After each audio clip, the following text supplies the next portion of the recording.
सूर्य नमस्कार। सूर्य पृथ्वी पर रहने वाले सभी जीवों के लिए ऊर्जा का स्रोत है। सूर्य नमस्कार हमारे शरीर का संपूर्ण और संतुलित विकास करता है, मन को एकाग्र और बुद्धि को कुशाग्र करने में मदद करता है।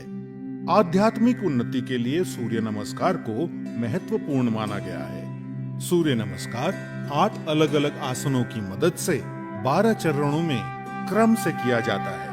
सूर्योदय और सूर्यास्त के समय इसे करना ज्यादा फायदेमंद होता है। सबसे पहले आप अपने दोनों पैरों को आपस में जोड़ते हुए बिना कंधों को झुकाए सीधे खड़े हो जाएं। सुनिश्चित करें कि आपके हाथ शरीर के समीप हों और आपकी ठोड़ी जमीन से समानांतर हो। अपने शरीर को दोनों पैरों पर समान रूप से संतुलित करें। इस स्थिति को समस्थिति कहा जाता है। पहले चरण को करने के लिए सांस लेते हुए अपने दोनों हाथों को आपस में जोड़ें और अपनी छाती के समीप नमस्कार मुद्रा में ले आएं। इसे प्रणाम आसन कहा जाता है। अब सांस छोड़ें। दूसरे चरण में धीरे धीरे सांस अंदर लेते हुए अपने शरीर को कमर से ऊपर की ओर खींचें और अपने दोनों हाथों को अपने सर के ऊपर ले जाते हुए अपने सर और कमर को पीछे की ओर झुकाएं। अपनी टांगें सीधी रखें। इस आसन को हस्तोत्तनासन कहा जाता है। अब तीसरे चरण के लिए धीरे धीरे सांस छोड़ते हुए अपने शरीर को आगे की ओर तब तक झुकाएं जब तक आपकी दोनों हथेलियां आपके पैरों के दोनों तरफ जमीन को छू न लें। ध्यान रखें कि नीचे झुकते समय आपकी भुजाएं और सर एक ही साथ में हो। इस आसन को पादहस्तासन कहा जाता है। चौथे चरण को करने के लिए एक गहरी सांस अंदर लें और अपने दाएं पैर को पीछे की ओर ले जाएं और अपने घुटने को जमीन पर सटा कर रखें। सुनिश्चित करें कि आपका दायां पैर पंजों पर हो, आपका बायां पैर का घुटना 90 डिग्री पर हो, दोनों हथेलियां जमीन पर हों, आपके कूल्हे नीचे और ठोड़ी ऊपर की ओर हो। इस आसन को अश्व संचालन आसन कहते हैं।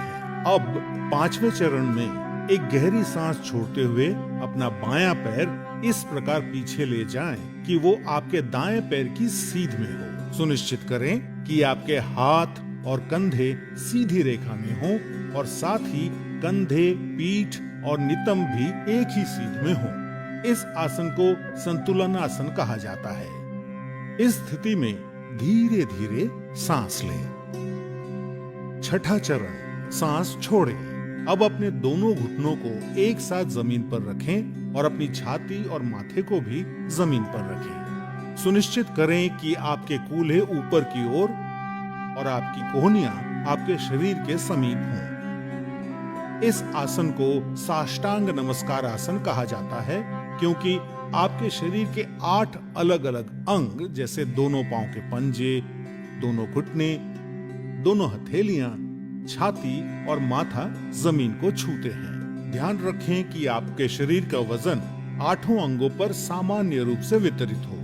अब 7वें चरण के लिए सांस अंदर लेते हुए अपनी श्रोणी यानी पेल्विस को नीचे लाते हुए अपने सर और छाती को आगे की ओर सरकाएं और अपने शरीर के ऊपरी हिस्से को नाभि तक उठाएं। सुनिश्चित करें आपके पैरों के पंजे बाहर की ओर और टांगे सीधी हों। इस आसन को भुजंग आसन कहा जाता है। 8वां चरण, धीरे धीरे सांस छोड़ते हुए अपने पैरों के पंजों को अंदर की ओर मोड़ें और अपने कूल्हों को इतना ऊपर ले जाएं कि आपका शरीर एक पर्वत का आकार ले ले। सुनिश्चित करें आपकी दोनों टांगे सीधी, हथेलियां जमीन पर हों और आपका सर भुजाओं के बीच हो। प्रयास करें कि आपकी एड़ियां जमीन को छू सके। इस आसन को पर्वत आसन कहा जाता है।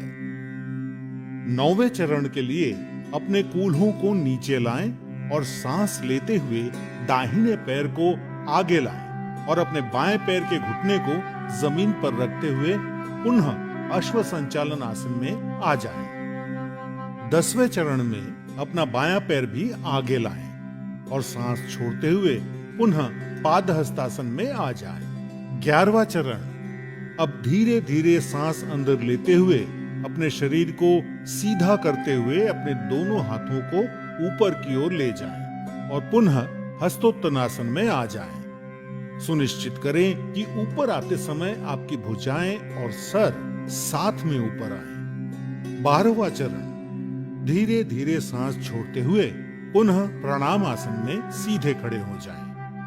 अब इस पूरे अनुक्रम को अपने बाएं पैर से दोहराएं। सूर्य नमस्कार से आपके फेफड़ों की क्षमता बढ़ती है। सूर्य नमस्कार आपके मेटाबॉलिज्म में सुधार लाता है और मधुमेह के प्रबंधन में उपयोगी पाया गया है। सूर्य नमस्कार अंतःस्रावी ग्रंथियों यानी एंडोक्राइन ग्लैंड्स के स्राव को नियंत्रित करता है। सूर्य नमस्कार आपको वजन को सही रखने में मदद करता है और आपके मेरुदंड और आपके कमर की मांसपेशियों को मजबूती प्रदान करता है। उच्च रक्तचाप यानी हाई बीपी के रोगियों को इस आसन को सावधानी के साथ करना चाहिए। हर्निया और पेप्टिक अल्सर के रोगियों को सूर्य नमस्कार नहीं करना चाहिए। सायटिका, सर्वाइकल स्पॉन्डिलाइटिस और अक्यूट आर्थराइटिस के रोगियों को भी सूर्य नमस्कार नहीं करना चाहिए। महिलाओं को मासिक धर्म के समय और गर्भावस्था में सूर्य नमस्कार नहीं करना चाहिए। नियमित रूप से सूर्य नमस्कार का अभ्यास आपके शरीर को विषाक्त पदार्थों से मुक्त यानी डिटॉक्स करता है और आलस को हटाकर पूरे शरीर को सक्रिय करता है।